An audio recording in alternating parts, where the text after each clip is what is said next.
layer ones, speed, transactions, active addresses, and a whole bunch more. Let's go. So math, money, and freedom, and disclaimer. And I just like to say as well, thank you everybody for being so cool in the audience. So big thumbs up. First of all, markets are not correlated. Players are. This is an article that keeps on talking about it. It's like everybody talks every single day about the fact that Bitcoin and Ethereum are correlated to traditional markets.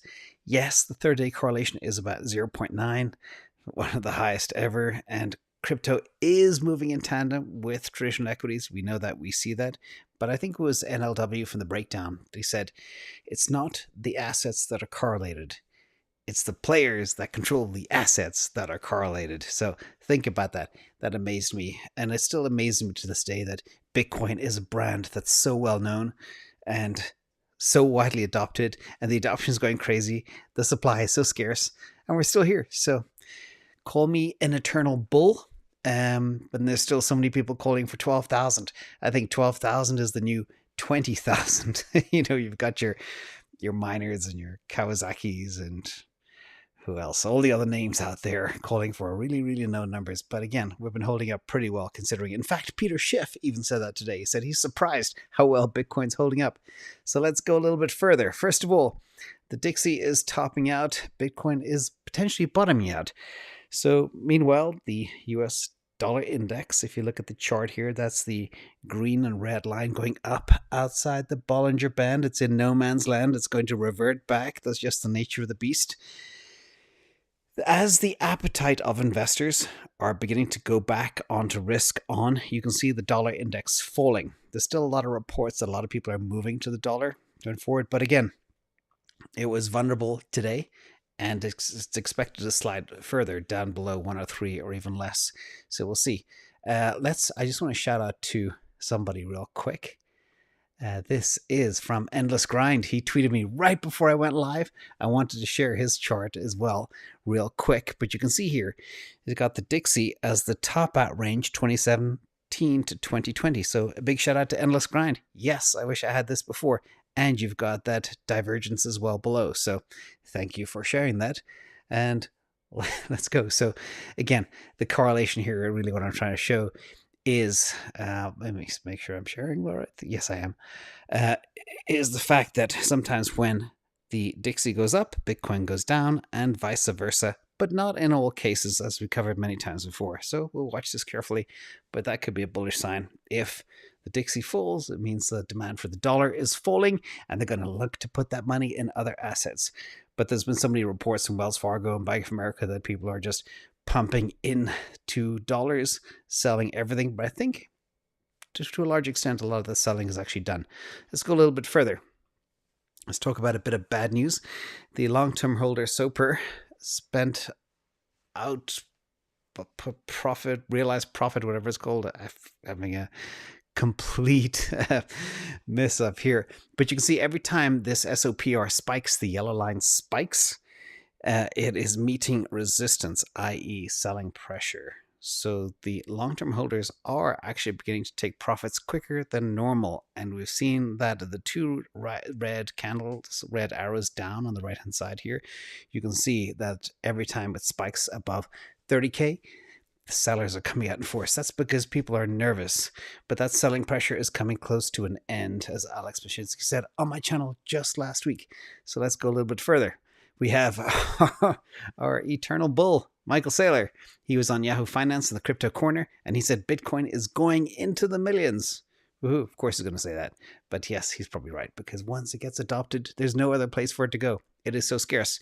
Now, there is a new chief financial officer at MicroStrategy, and he reiterated, no change in strategy. MicroStrategy is not selling its Bitcoin ever. Saylor as well repeated the fact that there is no circumstance in which they have to sell unless it's for a tiny margin call, and if Bitcoin price falls to about 3,600. But I think Andrew Kang is the new CFO, and he has some very interesting things to say. He thinks regulation is coming. That'll help bring a lot more money into the space. And he thinks a lot of tokens outside of Bitcoin are going to fall fail and therefore bring a lot more money into Bitcoin. That brings us to our topic of Bitcoin dominance, which we'll talk about today as well. And the buy and hold tactics, he affirmed as well, are not going to change for MicroStrategy. They are not going to sell. And every time a reporter asks them about, oh, when's the margin call coming at 20,000 or whatever, they just laugh because it's just FUD, garbage, ridiculous. Anyway, let's talk about a price prediction fund poll I did yesterday, the day before. It had nearly 10,000 results. I put together a quick poll for the audience, what people would think the price would be of Bitcoin at year-end 2022, a mere 6.5, 7 months away. And remember, it may not seem like it now, but once the Fed stops hiking, it's off to the races. So the prices I had was 30,000, which is the price at the time. 53,000 is one of the Fib levels that I see. 89K, my old year-end 2021 price prediction, which we missed, and 119K, which is also a common number. And the results, the majority of votes were at 53K. And the 30K and 89K were almost even at 23.9%. But let's put together an EV calculation on exactly what that means in terms of price.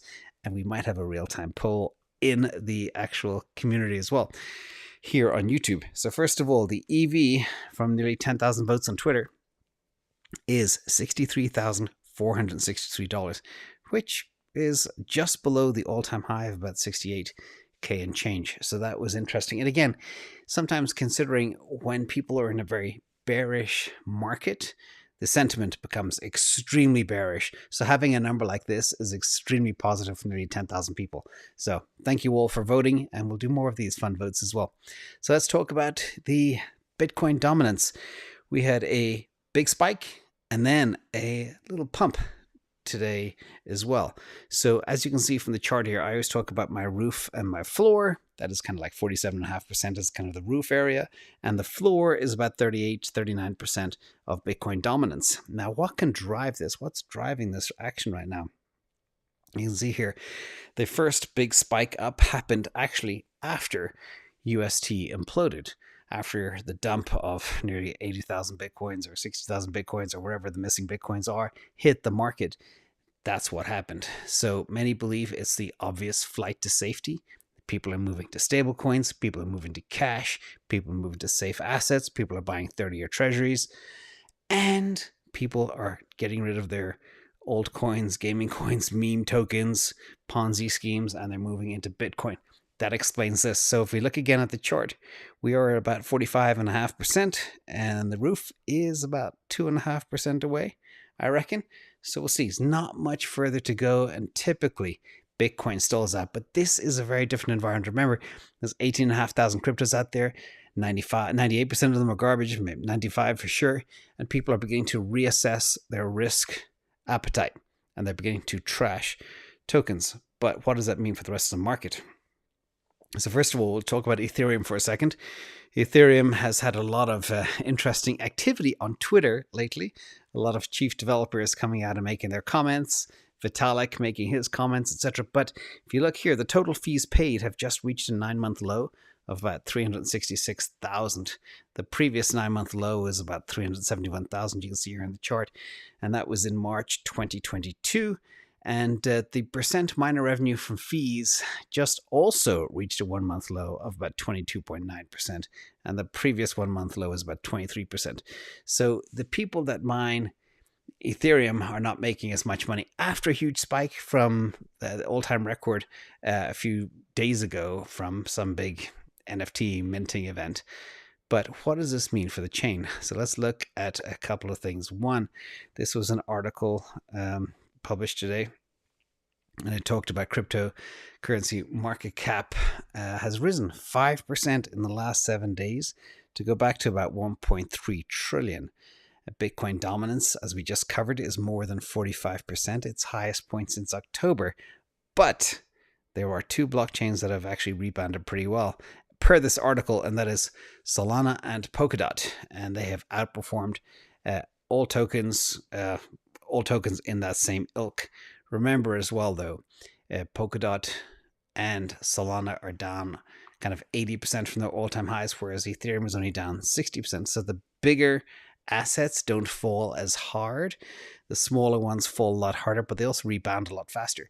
Maybe we're seeing signs of that rebound happen already. So let's talk about a key slide from the A16Z report, which has been floating around for the last couple of days. But one thing to stress here is these are the most active chains today per A16Z, based on the number of active addresses and the total number of daily transactions per chain. And you can see here the winning chain is 15.5 million. But another way to look at that chart is a bit of an eye chart. This is a better perspective. So these are kind of the top chains in terms of activity. It was interesting to see how not only are the active addresses and very, very important, but the daily transactions are also very important. And a lot of people say, oh, the daily transactions for Solana are messages. No, this is actual transactions as well.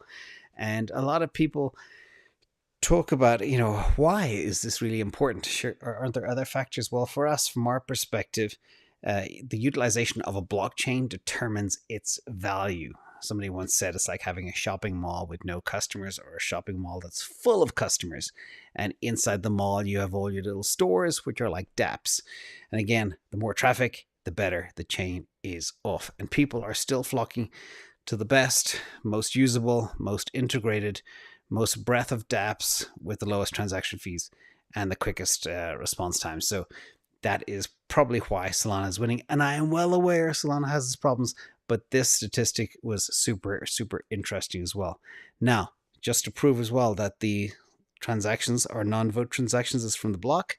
And you can see here is about the 7-day moving average was about 13.7 million. And again, it's down like all chains. The activity is down, but still there's a lot of stuff happening across everything from NFTs to exercise to earn, like Step In, and a whole bunch of other stuff. So that's just that news. And the reason I'm sharing that as well is because I believe, yes, the L1s that are not Ethereum got beaten down faster, but they could respond and rebound faster as well. So we'll be watching the space very carefully. The next few months will be choppy, but once we go back to risk on, the markets will rebound very fast. That's what they've been doing over the last couple of years. They go up as fast as they go down, sometimes even faster. So be on the right trains at the right time. Now, another interesting piece from Morgan Stanley. This is from, I think, Amy Oldenburg. She's the head of emerging equity markets at Morgan Stanley. And she said, yes, UST has hurt the market, but it's not going to stop the industry, and it's not going to slow them down in any way. Yes, it has incentivized institutional players to have a closer look at the space, but also figure out how they can solve some of the problems that are out there. So again, very positive. Yes, UST hurt. Yes, it hurt the market. Yes, it brought Bitcoin down, but we will recover and people will be more careful as they go forward. But talking about stablecoins, Tether has reduced their paper post-redemption. So they had about $7 billion in redemptions, I think, a couple of days ago.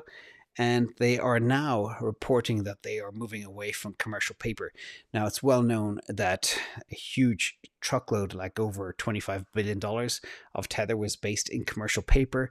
Much of it was commercial paper issued by big Chinese companies, which, with all of the financial uncertainty and macro uncertainty in China right now, in the real estate development area, that could trickle through to USDT. So be careful, but the UST was a lesson for everybody to become much more risk averse, much more risk off, and that's why there's such high redemption, and that's why Tether is trying to clean up their act and say, hey, we're moving away from commercial paper. I think they moved it from 25 billion down to about 20 billion, and there's another 20 billion to go. And if they can turn it into a solidly backed asset, it could make it more secure. But in the meantime, USDC is reaping the benefits because all the money is moving over there right now as well. Now let's talk about some of the emerging stablecoins. The attributes, before we get to the attributes, this is from the DeFi Edge. Big thank you to Sanjay for sharing this with me. But he talks about the emerging stablecoins of USDD, which is Tron's new stablecoin, USN, Near's new stablecoin, algorithmic and double collateralized by Near and USDT. Interesting. And CMST, which is one I never heard of from Cosmos. And I know that Cardano could be coming out with one as well. And Charles believes he's cracked the code on stablecoins, but again, very, very risky. They're still there. We'll see what happens. But when it comes to actually measuring the risk of a stablecoin, it's very important to look at the amount of centralization that they have. Also, what is the collateral backing that they have, and how transparent is the team, and how open are they to audits. So be careful if you're parking your money in any of these assets until they're more established. And I think it's Tron's stablecoin is going to copy the UST Anchor Ponzinomics type situation, but offer more than 20%, maybe as high as a 30% APY, which is unsustainable at this stage. Anyway, we'll watch that carefully. Now, there was a lot of rattling around China being back in the mining business. And this article is from Blockchain, I think, or Bitcoin Magazine. Sorry, Bitcoin Magazine. And the changing proportion of the Bitcoin network has changed, and apparently China is back to 21% of the hash rate. But the question is it true? So this report came out, and they said, this is the CCAF estimates on the Bitcoin mining hash rate, and you can see that China in red is back up to over 30% as of January 2022. But there's a lot of problems with that. You can see the gray is the US or mining, and that has actually exploded upwards as well. But the question is there a problem with this? So there's a couple of things. One is sometimes the existing mining facilities will have a fixed IP address, and wherever they go, that IP address is the same. So if the miners originate out of China with the same IP address and they go to Kazakhstan, it follows them. They think they're still in China. In addition, sometimes mining pools lie about who is in the pool and the activities of the pool. So it's tricky to find exactly where this will all go, but we'll see. The good news is I have an interview tomorrow with Jaime Leverton. She is the CEO of Hut 8, and we are talking tomorrow at 12:30 p.m.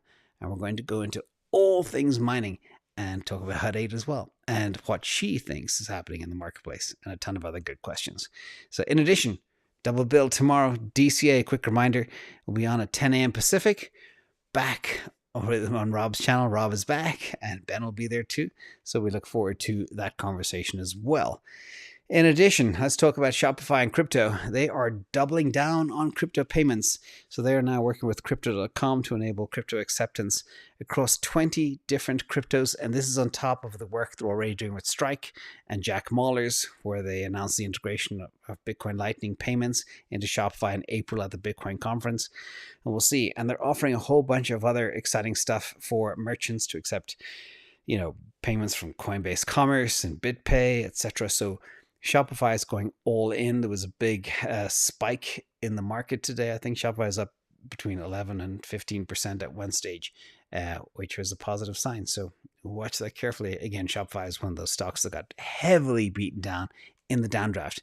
And another one that got a little bit beaten up today is Google. I hold Google in full disclosure. I used to hold Shopify.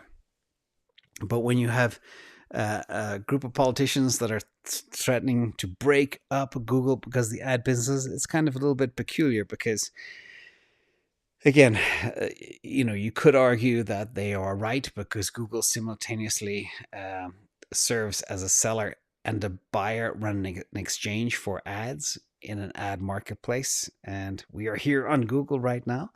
And when an ad company can wear all these hats simultaneously, it could be a little bit of a conflict of interest. But I do believe back what Google always said is do good way back in the day. And I still think they are doing a lot of good as well. And again, I think the total ad revenue for Google is about 80% versus Facebook, 97%. So if they're going to break Google up, they've got to break up all the other companies as well, like Facebook and others. Are they going to do that? Or is this just a witch hunt? I am not sure, but we'll see what happens and monitor this carefully as well. And we'll share whatever we see with you guys. So with that, everybody, thank you so much for joining in. And we will see you tomorrow, both on DCA at 10 a.m. Pacific, 1 o'clock Eastern, and again in the afternoon for those who want to learn all about mining and is it worthwhile investing and where is the industry going, etc. We look forward to that as well. Thank you all. Have a good night.